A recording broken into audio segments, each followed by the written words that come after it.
नमस्कार दोस्तों, आज से हम इतिहास विषय स्टार्ट करने वाले हैं, जिसमें अपना जो पहला टॉपिक होगा और उसमें भी हम प्राचीन भारत के इतिहास से शुरू करने वाले हैं।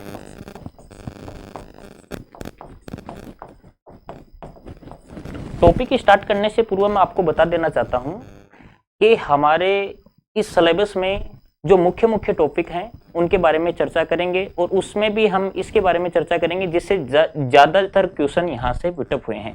जैसे कि हम बात करते हैं वैदिक के साहित्य, उसके पश्चात बात करते हैं मौर्य एम्पायर से, मौर्य काल से, और मौर्य काल में भी हम बात करेंगे प्रशासन से ज़्यादा। फिर अगला अपना टॉपिक रहता है गुप्त प्रशासन। प्रशासन के अलावा जैसे कि हम बात करें कि समुद्रगुप्त है, उसमें प्रयाग प्रशस्ति है, या चंद्रगुप्त द्वितीय है जिसका महरौली लोह स्तंभ है, नवरत्न है, या बुक वगैरह है, उन सभी पर चर्चा करेंगे। जैसे पहले जो भी एग्जाम लगी हैं उन एग्जामों में जितने भी क्वेश्चन हुए हैं और उन क्वेश्चनों के अलावा कहाँ से प्रश्न आने की संभावना है, उन सभी के बारे में हम अध्ययन करेंगे। अब गुप्त प्रशासन के पश्चात हम बात करते हैं जैसे कि दिल्ली सल्तनत का प्रशासन, उसके पश्चात हम बात करते हैं मुगल प्रशासन,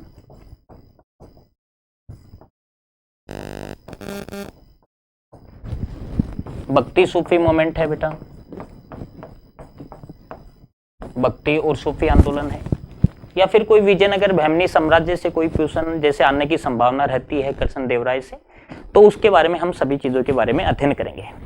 और मैं बता देना चाहता हूं कि जिस टॉपिक से बहुत ज्यादा प्रश्न आने की संभावना रहती है उसके बारे में विस्तार से चर्चा करेंगे। आप इस क्लास का आनंद लीजिए। और सबसे पहले आज हम स्टार्ट करने वाले हैं अपना टॉपिक जिसका नाम है वैदिक सभ्यता। देखो, वैदिक सभ्यता में भी हम बात कर रहे हैं वैदिक साहित्य के, वैदिक साहित्य के। देखो, साहित्यिक स्रोत होते हैं वो हमारे इतिहास को जानने में बहुत महत्वपूर्ण भूमिका रखते हैं। चाहे वो पुरातात्विक स्रोत हो, चाहे वो साहित्यिक स्रोत हो, चाहे वो विदेशी विवरण हो, चाहे वो चीन से आए हो, चाहे अरब से आए हो, अलबरूनी हो, हवेनसांग हो, फाहियान हो, या फिर प्राचीन पुरातात्विक स्रोत जैसे अशोक के अभिलेख हो, या उसके पश्चात कोई पुराने अभिलेख जैसे चंद्रगुप्त मौर्य का सोगरा महास्थान अभिलेख हो, या उसके पश्चात प्रयाग प्रशस्ति हो, महरौली लोह स्तंभ हो। इन सभी के बारे में से क्या होता है कि हमारे इतिहास का हमें अच्छे से विवरण मिल जाता है और जानकारी के लिए बहुत ही महत्वपूर्ण स्रोत होते हैं। अब बात करते हैं वैदिक साहित्य। वैदिक साहित्य की बात करते हैं तो भाई सबसे पहली बात तो यह है कि वैदिक साहित्य में आता क्या क्या है। सबसे महत्वपूर्ण प्रश्न तो यह है कि किसी टॉपिक को पढ़ने से पहले हम यह जानें कि इसके अंदर कौन कौन से टॉपिक आते हैं। बात करते हैं वैदिक साहित्य में जो हमारा पहला टॉपिक आता है जिसका नाम है वेद। उसके पश्चात दूसरा इसका वैदिक साहित्य में है, उसका नाम है उपनिषद। नंबर 3 पे आता है पुराण। कोई क्रम नहीं है बेटा, अपने को ध्यान में रखना है। वेद, उपनिषद, पुराण, आर्णिक ग्रंथ।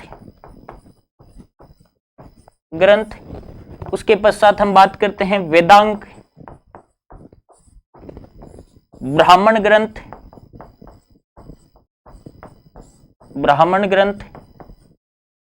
ये सभी के सभी हमारे वैदिक साहित्य में चलते हैं। वेद से प्रश्न पूछ लिया जाता है, उपनिषदों से प्रश्न पूछ लिया जाता है, पुराणों से प्रश्न पूछ लिया जाता है, आर्णिक ग्रंथों से प्रश्न पूछ लिया जाता है, वेदांगों से प्रश्न पूछ लिया जाता है, और ब्राह्मण ग्रंथों से प्रश्न पूछ लिए जाते हैं। यह सम्मिलित रूप से एक वैदिक साहित्य है। अब इनके बारे में हम एक एक के बारे में विस्तार से अध्ययन करेंगे। ध्यान लगा के सुनना और सुनने का प्रयास करना। देखो, सबसे पहले हम वैदिक साहित्य में बात करते हैं वेद से। आप सभी को पता होगा कि वेद कितने होते हैं, वेद कौन से शब्द से बना है, और वेदों में क्या क्या चीजें बताई गई है। जैसे कि स्वामी दयानंद सरस्वती का नाम सुना होगा आपने, उन्होंने कहा था कि वेदों की ओर लौट चलो, कि मूलभूत वेद है वो इतिहास का, हमारे सामाजिक जीवन का, राजनीतिक जीवन का, धार्मिक जीवन का, आर्थिक जीवन का हमें ज्ञान देता है। अभी पहला टॉपिक है वेद। अब वेद में हम बात करते हैं कि वेद होते कितने हैं। तो वेदों की संख्या है बेटा वो है 4। कितनी संख्या है? 4। और 4 में जो पहला वेद है जिनका नाम है ऋग्वेद। नंबर 2 पे जो वेद है जिसका नाम है यजुर्वेद। नंबर 3 पे वेद है जिसका नाम है सामवेद। नंबर 4 पे वेद है जिनका नाम है अथर्ववेद। यदि इनका क्रम देखें तो ऋग्वेद, सामवेद, यजुर्वेद और अथर्ववेद आता है। अब बात करते हैं कि भाई वेद है ये किस धातु से बना हुआ है। तो हम बात करें तो वेद है वो विद धातु से बना हुआ है। विद ये संस्कृत का शब्द है जिसका अर्थ होता है जानना। अब जानना क्या है? जानना क्या है? जिसके अंदर जो ज्ञान दिया हुआ है उसको जानना है, और इसे ही क्या कहा जाता है? वेद कहा जाता है। तो आपसे प्रश्न पूछा जाएगा वेद किस धातु से बना है? संस्कृत के किस शब्द से बना है जिसका नाम है विद, और विद का अर्थ होता है जानना या ज्ञान, ज्ञान ग्रहण करना, वो क्या कहलाते हैं? वेद। और वेदों की संख्या क्या है? कितनी है? 4। अब दूसरी बात करें, देखो दूसरी बात करते हैं वेदों के। आपसे कोई प्रश्न पूछेगा कि वेदों के रचयिता कौन थे, तो एक अपना जवाब आता है महर्षि वेदव्यास। ये प्रश्न गलत है बेटा। वेदव्यास ने इन्होंने अंतिम रूप से संकलित किया था। वेदव्यास जी ने क्या किया था? अंतिम रूप से संकलित किया था। यह श्रुति परंपरा कि प्राचीन हमारे गुरुओं को, ऋषि मुनियों को क्या हुआ था? ईश्वर द्वारा बताई गई बातें, और उन ऋषि मुनियों ने अपने शिष्यों को यह बात बताई। ऋषि मुनियों ने क्या किया? अपने शिष्यों को यह बात बताई। वो श्रुति परंपरा के होने के कारण इसे क्या कहा जाता है? वेदों को श्रुति भी कहा जाता है, और इन्हें संकलित फिर संहिता भी कहा जाता है। और मनुष्य द्वारा ये रचित नहीं होने के कारण इन्हें ओपुरुष से भी कहा जाता है। तो कितने नाम और हो गए? एक नाम तो हो गया श्रुति, नंबर 2 ओपुरुष से, तीसरा नंबर है संहिता। ये किसको कहा जाता है? वेदों को ही कहा जाता है। और वेदों की संख्या कितनी है? 4। कौन कौन से हैं? ऋग्वेद, यजुर्वेद, सामवेद, अथर्ववेद। अब हम एक एक वेद के बारे में अध्ययन करेंगे, क्योंकि अपना टॉपिक आज का सबसे पहले क्या है? वेद। वेदों के बाद में पुराण, उपनिषद, इन सभी के बारे में चर्चा करेंगे। देखो बात करते हैं। सबसे प्राचीन वेद है जिसका नाम क्या है बेटा? ऋग्वेद। सबसे प्राचीन वेद क्या है? ऋग्वेद है। अब बात करते हैं कि भाई ऋग्वेद, ऋग्वेद की रचना है वो लगभग 1500 से 1000 बीसी, बीसी का मतलब ईसा पूर्व में हुई थी। ऋग्वेद की रचना कब हुई थी? 1500 से 1000। जिसे हम सभ्यता पढ़ते हैं तो ऋग्वैदिक कालीन सभ्यता भी कहा जाता है। ऋग्वैदिक कालीन सभ्यता है, उसका समय भी कितना है? 1500 से 1000 बीसी है। क्योंकि इस ऋग्वैदिक कालीन सभ्यता की जानकारी कहां से मिलती है? ऋग्वेद से ही मिलती है। अब अगली बात करते हैं कि भाई ऋग्वेद है उसमें कितने मंडल हैं? 10 मंडल, 1028 सूक्त हैं, और लगभग 10,600 मंत्र, या मान सकते हैं 10,580। एग्जैक्ट पूछा जाए तो 10,580, 10,600 मंत्र है, जिसमें 11 बालिक के सूक्त हैं। सूक्त हैं मतलब ये प्रतिलिपियां हैं 11, और बाकी 11 1028 से 11 निकाल दें तो बाकी क्या है? मुख्य सूक्त के रूप में आता है। तो 1028 सूक्त हैं, 11 बालिक के सूक्त हैं। इसमें सबसे बड़ा मंडल जो 10 मंडल बताए हैं, कितने मंडल बताए बेटा? 10 मंडल। सूक्त कितने हैं? 1028। कितने मंत्र कितने हैं? 10,600। 10 मंडल में सबसे बड़ा मंडल वो कौन सा मंडल है? 10वां मंडल है। जो पहला और 10वां है वो सबसे बाद में जोड़े गए थे। क्या जोड़े गए थे? सबसे बाद में। तो आपसे प्रश्न पूछा जाएगा कि कौन सा मंडल सबसे बाद में जोड़ा गया था? पहला और 10वां मंडल सबसे बाद में जोड़ा गया था। और दूसरे से जो 7वें मंडल को क्या कहा जाता है? वंश मंडल, या बोल सकते हैं हम परिवार मंडल की बात कर सकते हैं। दूसरे से 7वें को आपसे प्रश्न पूछा जाएगा। सबसे पुराना मंडल, तो सबसे पुराना मंडल है वो दूसरा। लेकिन आपसे प्रश्न पूछा जाएगा सबसे बाद में किसको जोड़ा गया? तो पहले और 10वें को सबसे बाद में जोड़ा गया। और दूसरे से 7वें मंडल को क्या कहा जाता है? वंश मंडल कहा जाता है। अब इन मंडलों में क्या क्या मिलता है?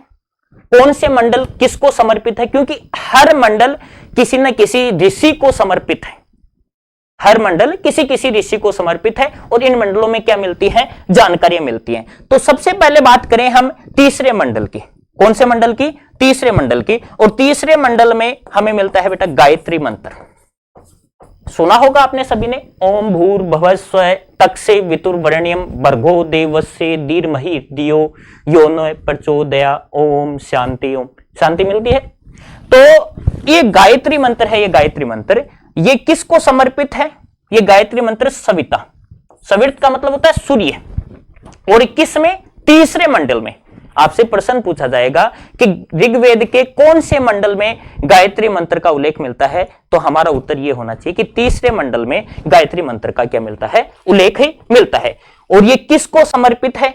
तो हम बताएंगे सूर्य को समर्पित है। उसके पश्चात अगला बात, गायत्री मंत्र की रचना किसने की थी? बहुत ही महत्वपूर्ण प्रश्न है कि गायत्री मंत्र की रचना किसने की थी? तो गायत्री मंत्र की रचना विश्वामित्र ने की थी। किसने की थी? विश्वामित्र ने। दोबारा सुन लो क्या क्या बताया मैंने। ऋग्वेद में कितने मंडल हैं? 10, 1028 सूक्त, 10,600 मंत्र है।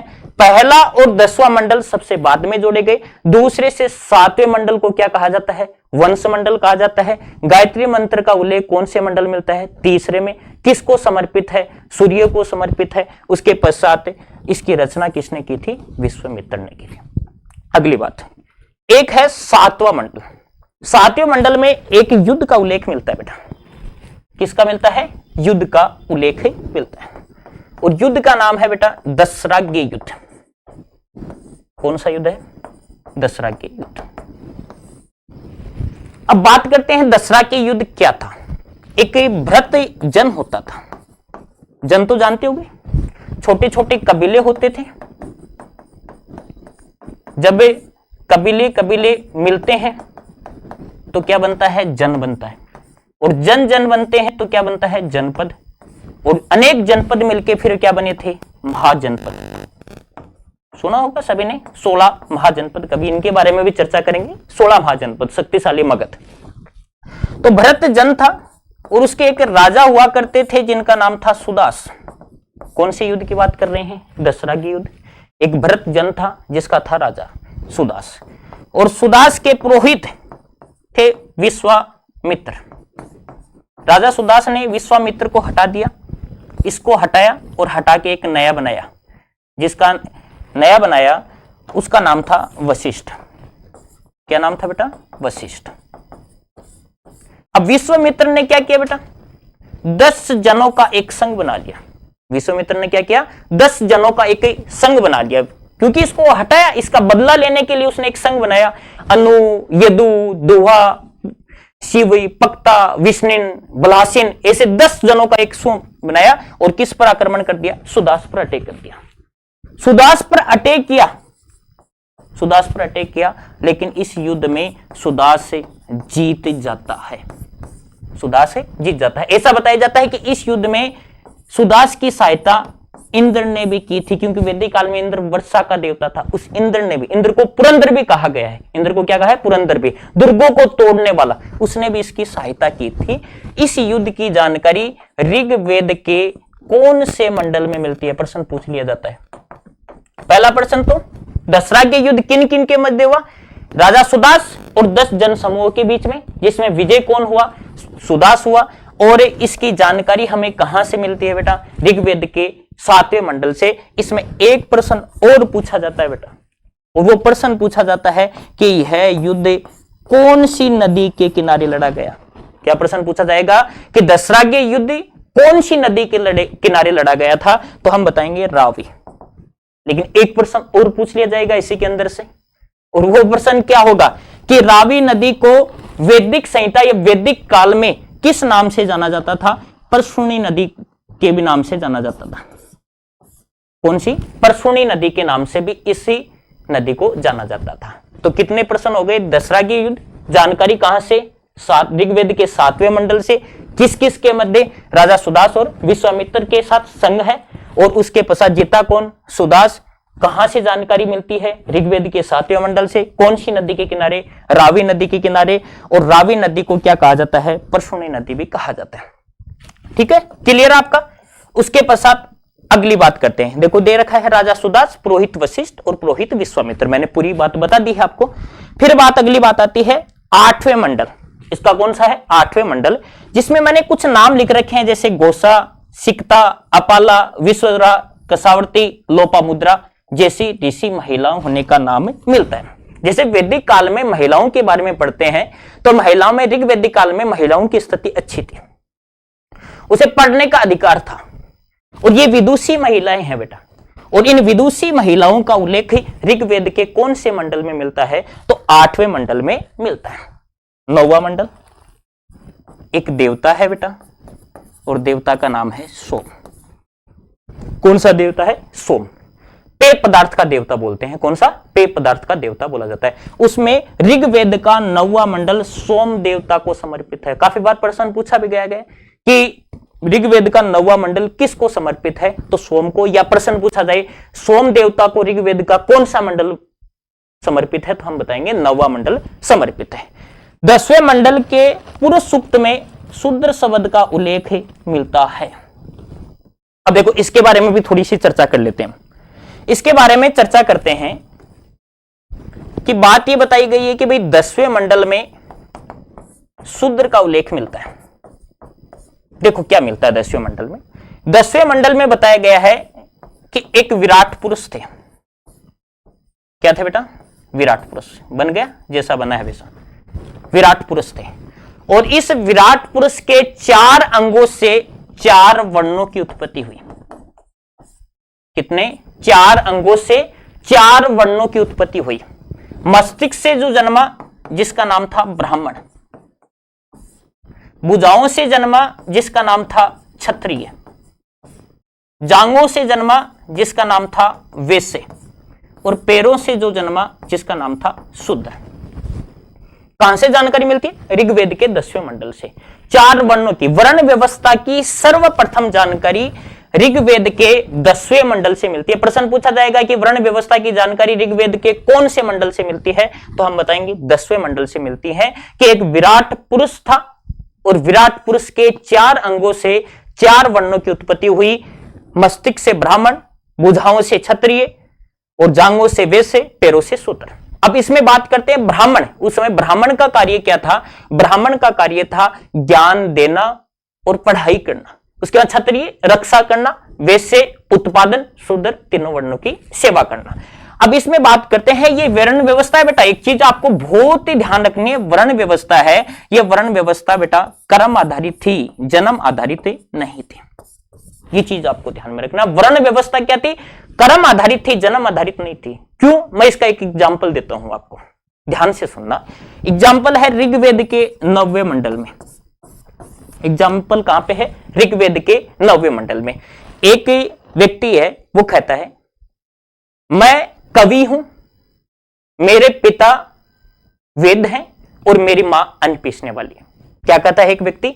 मैं कवि हूं, मेरे पिता वेद हैं, मेरी मां अन्न पीसने वाली है। सबके कार्य भिन्न भिन्न है, लेकिन सबका उद्देश्य क्या है? धन कमाना। ये किससे, कहां से जानकारी मिलती है? ऋग्वेद के 9वें मंडल से मिलती है। तो 10वें मंडल में जो वर्ण व्यवस्था है, इसकी पुष्टि करती है कि यह वर्ण व्यवस्था कर्म आधारित थी, जन्म आधारित नहीं थी, जाति व्यवस्था का रूप नहीं लिया था। ये आपको ध्यान में रखना है। तो ठीक है, क्लियर है बात कि आपसे प्रश्न पूछा जाएगा कि वर्ण व्यवस्था है, वर्ण व्यवस्था की जानकारी ऋग्वेद के कौन से मंडल से मिलती है? तो हम बता देंगे कौन से मंडल से मिलती है बेटा? 10वें मंडल से मिलती है। वर्ण कितने होते हैं बेटा? 4, ब्राह्मण, क्षत्रिय, वैश्य और शूद्र। ठीक है, उसके पश्चात अगली बात करते हैं। अगली बात करते हैं ये आपका अगली बात करते हैं कि 10वें मंडल के नासदीय सूक्त में निर्गुण भक्ति का उल्लेख मिलता है। एक तो सगुण भक्ति होती है और एक कौन सी होती है बेटा? निर्गुण भक्ति। कौन सी? सगुण और निर्गुण भक्ति। अब इस निर्गुण भक्ति का उल्लेख कहां से मिलता है बेटा? ऋग्वेद के 10वें मंडल से मिलते हैं। ऋग्वेद में मंत्रों का उच्चारण करने वाले ब्राह्मण को क्या कहा जाता था? होता कहा जाता था। चारों वेदों के पुरोहितों के नाम बताऊंगा मैं। होता क्या होता है, उद्गाता क्या होता है, ये सभी के बारे में बताऊंगा। लेकिन सबसे पहले हम ऋग्वेद पढ़ रहे हैं, तो ऋग्वेद से आपसे प्रश्न पूछा जाएगा कि ऋग्वेद का पुरोहित कौन होता था? तो कौन होता था? होता था। और उसके पश्चात अगला है, इसमें मंत्रों में विभाजित किया है, जो मैं पहले ही बता चुका हूं 1028 मंत्रों में। अब कुछ चर्चा और कर लेते हैं इसके अलावा। अब किसी और चर्चा करूं मैं, तो चर्चा है कि ऋग्वेद में 10वें मंडल में, कौन से मंडल में? 10वें मंडल में। 10वें मंडल में बात करें तो विवाह सूक्त की भी जानकारी मिलती है। कौन से सूक्त की? विवाह सूक्त की भी जानकारी मिलती है। एक अलग से आप इसको ऐड कर लेना कि विवाह सूक्त की जानकारी ऋग्वेद के कौन से मंडल से मिलती है? 10वें मंडल से मिलती है।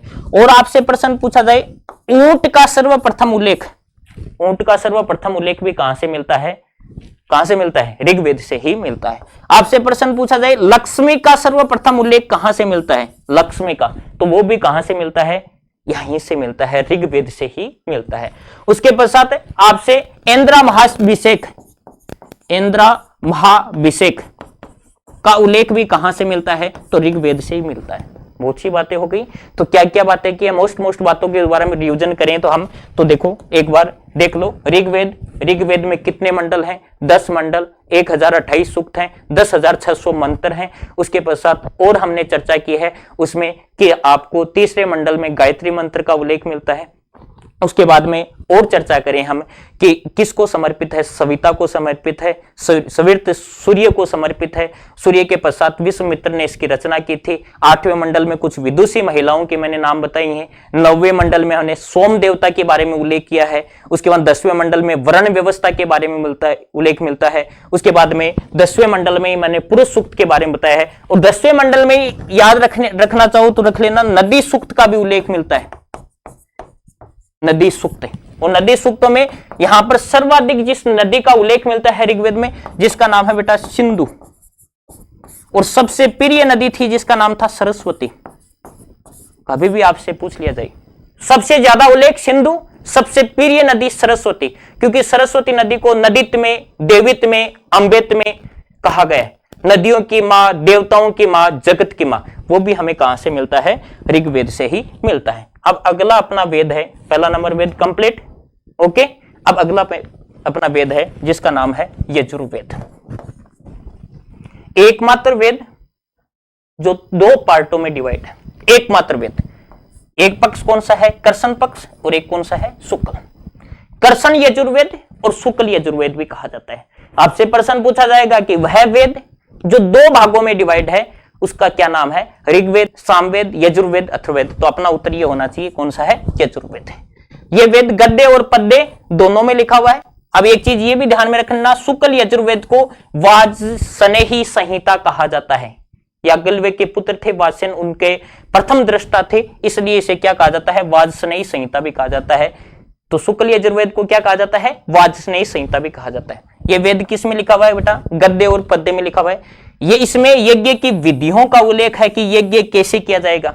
आपको पता है कि पहले राजा महाराजाओं, ऋषियों द्वारा पर्यावरण शुद्धि के लिए, अपनी प्रतिष्ठा बढ़ाने के लिए क्या किया जाता था? यज्ञ किया जाता था। उन यज्ञ की करने की विधियां हैं, उन विधियों का उल्लेख किस में मिलता है? यजुर्वेद में मिलता है। इस वेद में शून्य का आविष्कार मिलता है।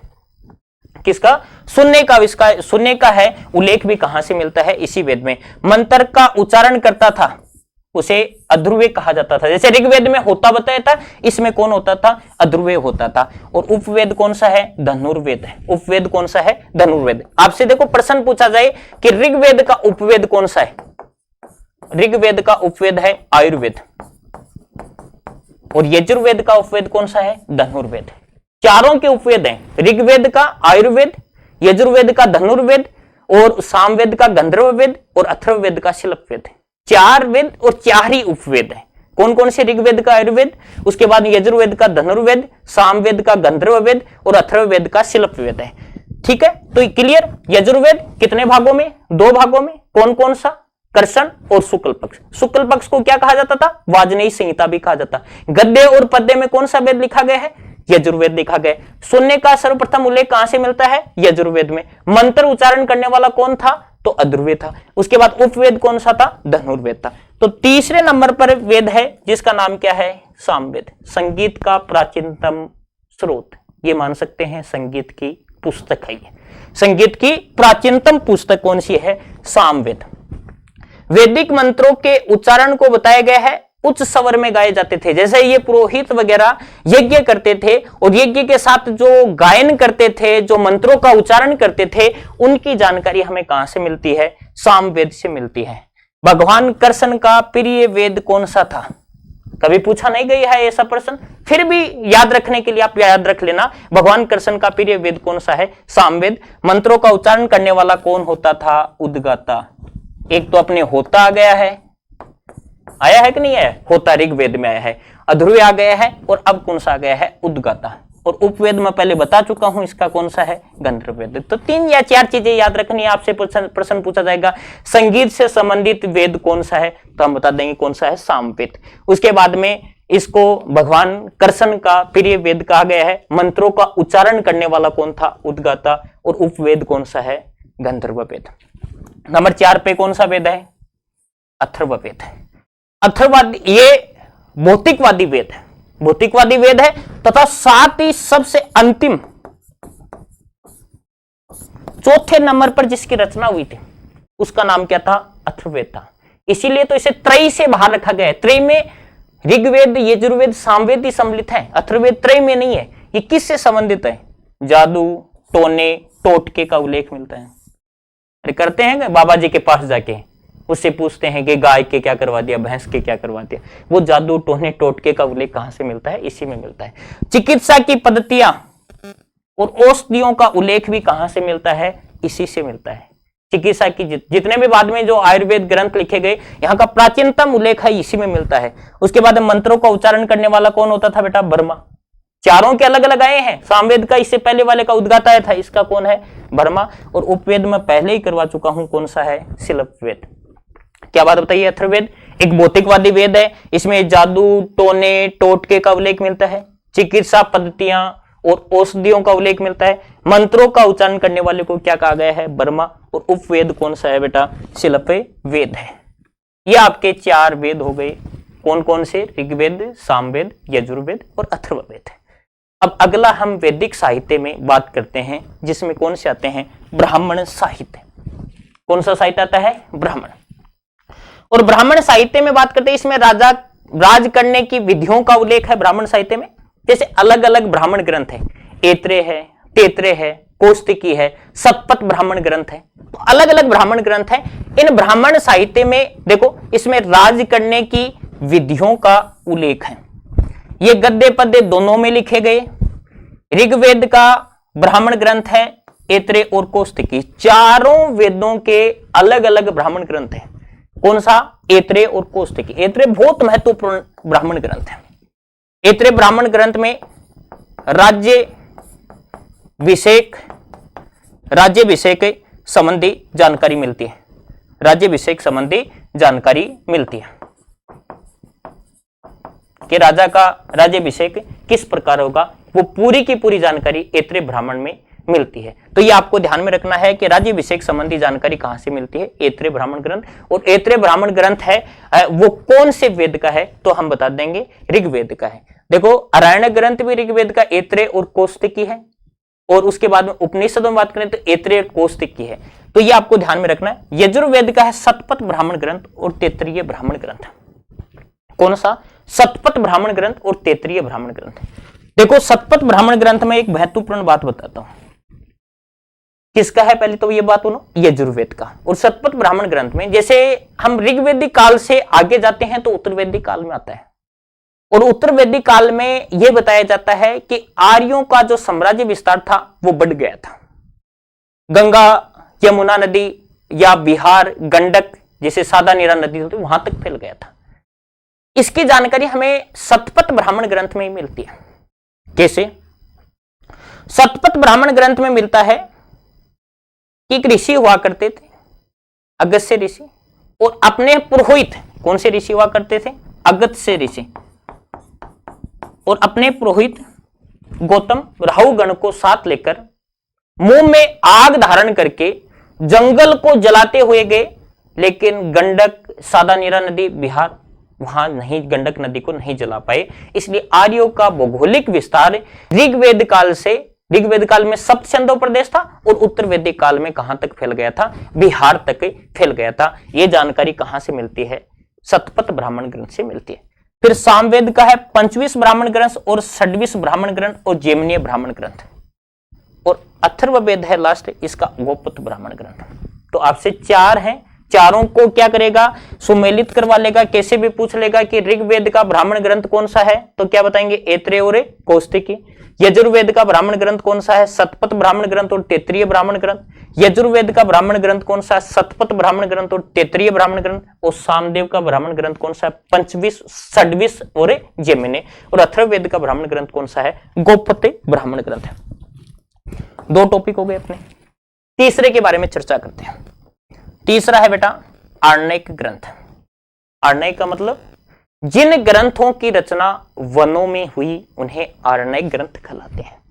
अब देखो, विषय वस्तु रहस्यात्मक और दार्शनिक तत्व से, रहस्य से भरी हुई, दार्शनिक दर्शन, दर्शन दृश्य धातु, दर्शन दर्शनात्मक तत्व से, दार्शनिक तत्व से संबंधित है। बस कोई ज्यादा इसमें बात याद रखने की जरूरी नहीं है। आरण्यक ग्रंथ में इनकी विषय रचना वनों में हुई, विषय वस्तु क्या है? रहस्यात्मक और दार्शनिक तत्व से संबंधित है। फिर इससे अगली बात है किससे संबंधित, जो महत्वपूर्ण यहां से प्रश्न पिछले एग्जाम में भी पूछे गए हैं, उनके बारे में हम चर्चा करते हैं। देखो, उपनिषद। पहली बात तो बात है उपनिषदों की संख्या कितनी है बेटा? उपनिषदों की संख्या है 108। उपनिषद शब्द का अर्थ क्या है? देखो, ये 2 शब्दों से मिलकर बना हुआ है, उप प्लस निषद। कौन से 2 शब्द हैं? उप प्लस निषद। उप का मतलब समीप, निषद का मतलब बैठना। गुरु के समीप बैठकर जो ज्ञान ग्रहण किया वो किस में संकलित है बेटा? उपनिषदों में, जिनकी संख्या कितनी है? 108। जिनमें महत्वपूर्ण कितने हैं बेटा? 12। महत्वपूर्ण कितने हैं? 12। शंकराचार्य ने टीका कितने पर लिखी? 10 पर। आपने सुना होगा इस, केन, मुंडक, मांडुक्य, प्रसन, फिर है जेमिनी, सविता स्वर, ये उपनिषद महत्वपूर्ण हैं। तो आपको याद रखना है कि उप प्लस निषद, गुरु के समीप बैठकर ज्ञान ग्रहण करना क्या कहलाता है? उपनिषद कहलाता है। और इसकी संख्या कितनी है बेटा? 108 है। इसे वेदांत भी कहा जाता है। और उपनिषदों का शाब्दिक अर्थ गुरु के समीप निष्ठापूर्ण बैठना, जो मैं पहले ही बता चुका हूं। विषय वस्तु इनकी भी क्या है? आरण्यक ग्रंथों की तरह रहस्यात्मक और दार्शनिक तत्वों से संबंधित इनकी भी है। अब प्रमुख उपनिषद पढ़ेंगे और उन उपनिषदों में जानकारी क्या मिलती है, यहीं से प्रश्न उठाया जाता है कि जानकारी क्या मिलती है। प्रमुख उपनिषद, पहला उपनिषद है अपना कौन सा? कठो उपनिषद। कठ प्लस उपनिषद, कठो उपनिषद। इसमें यम नैचिकता का स्वाद क्या है? यम नैचिकता का स्वाद, यम नैचिकता का स्वाद है कि जब यम को नैतिकता के बीच में स्वाद हुआ कि एक बुजुर्ग है जिसकी मृत्यु होने वाली है और मृत्यु के पश्चात दान देने की बात की जाती है, तो दान देने की बात करती है तो यम का पिता होता है, वो पिता कहता है कि हमारी 100 गायें हैं जो भी दूध वूध नहीं दे रही हैं उनको दान में दे दिया जाए। तो नैतिकता कहता है कि भाई दान ही देना है तो ऐसी चीजों का दान दो जो किसी के काम आ सके। तो उसके पश्चात यम कहता है कि मेरे को दे दो दान, तो उसको बाद में दान दिया जाता है। यम के साथ संवाद होता है। वो कहां से मिलता है बेटा? कठोपनिषद से मिलती है। ये कर्मकांड की आलोचना करता है। कर्मकांड सब जानते होंगे, कर्मकांड की आलोचना करता है और ज्ञान मार्ग पर बल दिया गया है। पढ़ना चाहिए ज्ञान मार्ग पर क्या दिया गया है? बल दिया गया है। तो आपसे प्रश्न पूछा जाएगा यम और नैतिकता का संवाद कौन से उपनिषद से मिलता है? तो यम और नैतिकता का संवाद कौन से उपनिषद से मिलता है? कठो उपनिषद से मिलता है। कर्म कांड की आलोचना कौन सा उपनिषद करता है? तो कठोपनिषद करता है। ज्ञान मार्ग पर बल दिया गया है तो ज्ञान मार्ग पर बल कठोपनिषद देता है। उसके पश्चात अगला उपनिषद छांदोग्य उपनिषद। तो जैसे हमने बात की थी कि वो वेद जो भगवान श्री कृष्ण का, आप रिपीट करना, भगवान श्री कृष्ण का प्रिय वेद था, उसी प्रकार भगवान श्री कृष्ण का प्राचीनतम उल्लेख कौन से उपनिषद में मिलता है? तो वो उपनिषद है छांदोग्य उपनिषद। कौन सा उपनिषद है? छांदोग्य उपनिषद में भगवान श्री कृष्ण का प्राचीनतम उल्लेख मिलता है। भगवान श्री कृष्ण को देवकी पुत्र या अंगिरस ऋषि का शिष्य बताया है कि देवकी का बेटा और अंगिरस ऋषि का शिष्य था, वो भगवान श्री कृष्ण को कौन से उपनिषद में बताया है? छांदोग्य उपनिषद में। बौद्ध धर्म के पंचशील सिद्धांत का उल्लेख भी इसमें मिलता है। भगवान श्री कृष्ण की विष्णु वंश का भी बताया गया है। सत्यकाम जाबल की कथा का भी उल्लेख मिलता है। सत्यकाम जाबल की कथा अनछाई माता पर एक कलंक वाला जो जानकारी है वो सत्यकाम जाबल की आत्म कथा का भी उल्लेख इसी में मिलता है। छांदोग्य उपनिषद में एक चीज और है कि छांदोग्य उपनिषद के अनुसार मगध में न कभी अकाल पड़ा था न कभी ओले पड़े थे। ये जानकारी भी कहां से मिलती है? छांदोग्य उपनिषद में मिलती है। उसके पश्चात अगला उपनिषद है जिसका नाम है बृहदारण्यक उपनिषद। तो बृहदारण्यक उपनिषद है वो सबसे लंबा उपनिषद, सबसे लंबा। जितने भी उपनिषद हैं जो 108 है, मुख्य मैंने 12 बताए, 10 पर शंकराचार्य ने टीका लिखी थी, उसमें सबसे लंबा उपनिषद है वो सबसे लंबा उपनिषद कौन सा है? बृहदारण्यक उपनिषद है। इसमें गार्गी और याज्ञवल्क्य के बीच में गार्गी एक महिला, जैसे आजकल गार्गी पुरस्कार दिया जाता है कि गार्गी पुरस्कार जो मेधावी लड़कियां होती हैं, अच्छे नंबर लाती हैं, उनको गार्गी पुरस्कार दिया जाता है। वो वही गार्गी थी जिसने याज्ञवल्क्य को दरबार में चुनौती दी थी और चुनौती के पश्चात संवाद में उन्हें हराया था। वो कौन सी थी? वो गार्गी थी। उसका जानकारी आपसे प्रश्न पूछ लिया जाएगा कि उसकी जानकारी ये है याज्ञवल्क्य और गार्गी का संवाद कौन से उपनिषद में मिलता है? तो बृहदारण्यक उपनिषद में मिलता है। सबसे लंबा उपनिषद भी कौन है? बृहदारण्यक। दोनों राजा जनक के दरबार में आत्मा पर क्या कर रहे थे? विवाद कर, आत्मा होती है या नहीं होती है, अभी तक नहीं पता चला है। तो उसी पर क्या चल रही थी? चर्चा चल रही थी। वो जानकारी भी कहां पे मिलती है? ये यहां से ही मिलती है। ठीक है, क्लियर। अगला उपनिषद, अगला उपनिषद है जिसका नाम है जबालो उपनिषद। जबाल उपनिषद या जबालो उपनिषद उपनिषद। ठीक है। चारों आश्रम, आश्रम जानते होंगे आप, 4 आश्रम होते हैं। कितने? 4 आश्रम। 1 नंबर ब्रह्मचार्य, नंबर 2 गृहस्थ आश्रम, नंबर 3 वानप्रस्थ आश्रम, नंबर 4 संन्यास आश्रम। 0 से 25 या 25 या 26 से 50, 50 से 75 और 75 से 100। ठीक है, 75 से 100। अब इसमें देखो बात करते हैं इन चारों आश्रमों की सर्वप्रथम जानकारी। आपसे प्रश्न पूछा जाएगा कि चारों आश्रमों की सर्वप्रथम जानकारी है वो कहां से मिलती है? तो वो कहां से मिलती है? जबालोपनिषद से मिलती है। ब्रह्मचारी आश्रम 0 से 25, इसमें बच्चा शिक्षा विक्षा ग्रहण करेगा। जैसे 16 संस्कार है, 16 संस्कारों में उपनयन संस्कार तक का पूरा काम है वो किसमें? ब्रह्मचारी आश्रम में किया। जैसे गर्भाधान, पुष्पन, सीमंतन, जातकर्म, चूड़ाकरण, नामकरण, ये सभी के सभी इसी के अंदर होंगे। 25 से 50 विवाह करेगा, ऋण चुकाएगा, त्रिऋण है उसके ऊपर, उन तीनों ऋणों को चुकाएगा।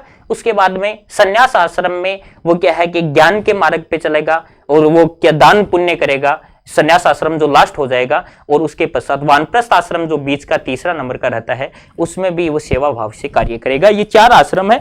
तो चारों आश्रमों की सर्वप्रथम जानकारी है वो कहां से मिलती है? जबालोपनिषद में। अतिथि देवो भव आज भी कहते हैं, लेकिन आजकल थोड़ा कम हो गया। पहले अतिथि की बड़ी पूजा होती थी, आजकल तो आपका मुंह फूल जाता है अतिथि देखते हुए, लेकिन पहले बड़ी पूजा होती थी। तो अतिथि देवो भव, तो ये भी कहां? सदा सत्य बोलो। अच्छी बातें कही हैं, अतिथि देवता के समान है, सदा सत्य बोलना चाहिए। ये भी कहां से मिलता है? जबालोपनिषद से मिलता है। और एक शानदार प्रश्न है, सत्यमेव जयते, ये कहां से मिलता है? ये मुंडको उपनिषद से मिलता है। क्लियर है बात? कि चारों आश्रमों की जानकारी कहां से मिलती है? जबालोपनिषद से। ऐत्रेय उपनिषद बौद्ध धर्म के अष्टांगिक मार्ग का उल्लेख करता है। अतिथि देवो भव और सदा सत्य बोलो, अष्टांगिक मार्ग आपने ऐत्रेय उपनिषद है इसका, और बौद्ध धर्म के अष्टांगिक मार्ग समयिक दृष्टि, समयिक संकल्प, समयिक वाणी, समयिक कर्मांत, समयिक आजीव आपने पढ़ा होगा। तो ये चीजें हैं वो किस में है? अष्टांगिक मार्ग। बौद्ध धर्म के 8 मार्ग के देखने का नजरिया आदमी का अच्छा होना चाहिए, ये सभी चीजें, तो ये भी यहां से जानकारी मिलती है। और मुंडको उपनिषद है, ये सत्यमेव जयते का उल्लेख मिलता है। अब अगली बात क्या क्या हो गया अपना? आरण्यक ग्रंथ हो गए जिसमें कोई ज्यादा बातें नहीं थी। उपनिषदों में ठीक बातें थी, उससे प्रश्न भी पूछे जाते हैं। वेद 4 क्लियर है, ऋग्वेद, यजुर्वेद, सामवेद, अथर्ववेद। उसके पश्चात वेदांग से प्रश्न पूछा जाता है। वैदिक साहित्य को समझने के लिए सबसे लास्ट में जिसकी रचना की गई थी उनका नाम क्या था? वेदांग था। और वेदांकों की संख्या कितनी होती है बेटा? 6 होती है। वेदांकों की संख्या कितनी होती है? 6। देख लो, पहला वेदांग कौन सा है? शिक्षा। शिक्षा से संबंधित बात की गई है, और शिक्षा है ये पहला वेदांग जिसे वेद की नासिका कहा जाता है। किसकी नासिका? वेद की नासिका। 4 दे देगा, 4 को सुमेलित करवाएगा। वेद की नासिका किसे कहा जाता है? वेद का हाथ किसे कहा जाता है? तो एक ही के बारे में चर्चा करते हैं। शिक्षा, वेद की नासिका। दूसरा क्या होता है बेटा? कल्प, जिसे वेद का क्या कहा जाता है? हाथ, स्तंभ कहा जाता है। व्याकरण क्या कहा जाता है? मुख। और आपसे प्रश्न पूछ लिया जाए व्याकरण पर प्राचीनतम ग्रंथ कौन सा है, तो पाणिनि की अष्टाध्यायी। पाणिनि की अष्टाध्यायी नाम की पुस्तक है जो व्याकरण पर प्राचीनतम पुस्तक है। निरुक्त तो कान कहा जाता है, और छंद पैर। 5 यहां पर देखो, शिक्षा, नासिका, कल्प क्या है? हाथ है। कल्प क्या है? हाथ है। व्याकरण, व्याकरण अरे बोला, व्याकरण है बोला मुख से, और निरुक्त क्या है? कान से। और छंद किसे कहा जाता है बेटा? पैर को छंद। और उसके पश्चात लास्ट है ज्योतिष। और ज्योति किससे आती है बेटा? ज्योतिष, ज्योति ऐसे याद कर लेना। ज्योति किससे आती है? नेत्र, नेत्र याद कर लेना। तो ये 6 वेदांग है वैदिक साहित्य को समझने के लिए। शिक्षा, छंद, ज्योतिष, व्याकरण, निरुक्त, ये आपको याद रखना है। कल्प, तो ये आपको ध्यान में रखना है कि कौन सा किसका है। शिक्षा नासिका है वेद की, कल्प हाथ है, व्याकरण मुख है, निरुक्त कान है, छंद पैर है, और ज्योतिष क्या है? नेत्र है। अब अगला लास्ट, पुराण पढ़ा है क्या बेटा? पुराण देखो, पुराण शाब्दिक अर्थ प्राचीन आख्यान। पुराणों की संख्या 18। पुराणों की संख्या कितनी है? 18। उपपुराण 29 29 बताया जाता है। पुराणों की संख्या कितनी है? 18 है। पुराणों की रचना लोमहर्ष और उसके पुत्र उग्रश्रवा ने की थी। आपसे प्रश्न पूछा जाएगा कि पुराणों की संख्या कितनी है, तो पुराणों की संख्या कितनी बता दोगे बेटा? 18 है। उसके पश्चात पुराणों की रचना लोमहर्ष और उसके पुत्र उग्रश्रवा ने की थी। ये मत्स्य पुराण सबसे प्राचीन पुराण है। 18 पुराण है, मत्स्य, वायु, अग्नि, ठीक है। तो ये सबसे प्राचीन पुराण कौन सा बताया जाता है? मत्स्य पुराण बताया जाता है। इसमें सातवान वंश की जानकारी मिलती है। कौन से वंश की जानकारी मिलती है बेटा? सातवान वंश की क्या मिलती है? जानकारी मिलती है। विष्णु पुराण में कौन से वंश की जानकारी मिलती है? मौर्य वंश की जानकारी मिलती है। विष्णु पुराण में क्या मिलती है? मौर्य वंश की जानकारी मिलती है। इसमें भारत वर्ष का उल्लेख है। भारत वर्ष का उल्लेख भी। वायु पुराण में किसकी? गुप्त वंश की जानकारी मिलती है कि इसके संस्थापक श्री गुप्त थे, घटोत्कच, चंद्रगुप्त प्रथम। उसके बाद में मार्कंड पुराण में इसमें दुर्गा सप्तमी जो एक त्योहार होता है उसकी क्या मिलती है? जानकारी मिलती है। और सर्वप्रथम पोजिट्रे महोदय ने पुराणों के ऐतिहासिकता को महत्व बताया है। तो याद रख लेना कि पुराणों की संख्या कितनी है? 18। पुराणों के रचनाकार कौन थे? लोमहर्ष और उसके पुत्र उग्रश्रवा। सबसे प्राचीन पुराण कौन सा है? मत्स्य पुराण है। उसके बाद में विष्णु कौन से पुराण में मौर्य वंश की जानकारी मिलती है? तो मौर्य वंश की जानकारी कहां से मिलती है? विष्णु पुराण में मिलती है। इसमें भारतवर्ष का भी उल्लेख है विष्णु पुराण में। इसमें भारतवर्ष का इसमें बताया गया है उत्तर में हिमालय और दक्षिण में समुद्र तक जो देश है जहां के निवासी हैं वो क्या है? भारतीय हैं। मतलब भारत के भौगोलिक आकृति की भी जानकारी दी गई है विष्णु पुराण में। उसके पश्चात वायु पुराण में गुप्त वंश की जानकारी मिलती है। मार्कंड पुराण में दुर्गा सप्तमी की जानकारी मिलती है। और पुराणों का जो ऐतिहासिक महत्व बताया है वो किसने बताया है बेटा? पोजिटर महोदय ने बताया। याद रह जाएगा? क्लियर? अगली बात करते हैं स्मृति साहित्य। स्मृति साहित्य में बात करते हैं, स्मृति धर्मशास्त्र कहा जाता है क्योंकि धर्म सूत्रों से ही इनका क्या हुआ था, विकास हुआ था।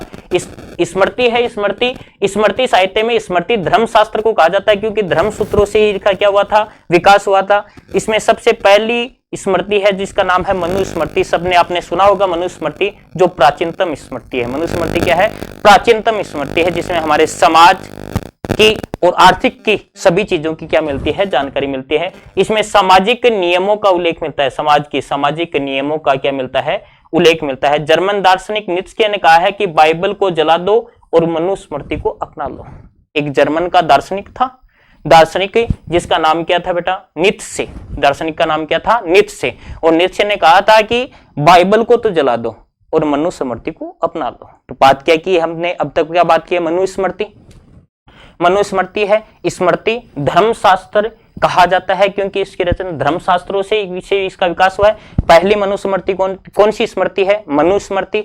और मनुस्मृति सबसे प्राचीन स्मृति है। इसमें किसमें सामाजिक प्रक्रिया, समाज की जानकारी मिलती है और एक जर्मन दार्शनिक का है। उसके पश्चात अगली बात, याज्ञवल्क्य स्मृति।